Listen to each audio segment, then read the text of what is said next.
para las madres espirituales, porque lo espiritual y lo natural va paralelo, no va por ahí lo espiritual y por ahí vamos, sino que todo va en la misma dirección.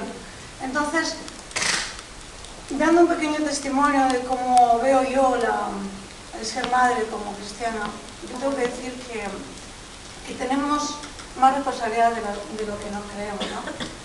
Por ejemplo, yo quiero hacer un pequeño comentario de la influencia que tenemos sobre nuestros hijos como madre. No quiero generalizar y decir la palabra padres, porque en este caso es como madre. Y tenemos una influencia tanto positiva como negativa. Repercutimos mucho en nuestros hijos.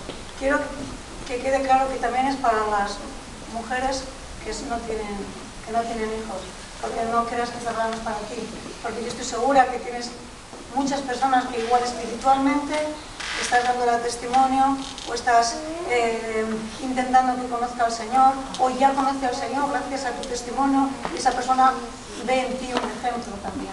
Entonces es muy importante que sea también para ti, aunque no tengas hijos. Y ahí podemos hacer dos cosas en nuestros hijos. Podemos ser una buena influencia o una mala influencia. Pues nuestros hijos pueden ver en nosotros nuestros defectos y también pueden ver nuestras virtudes como hijos. Pero yo quiero, por ejemplo, empezar con el defecto para luego terminar con la virtud, porque siempre hay que terminar con lo positivo, ¿verdad? Con lo que debemos hacer.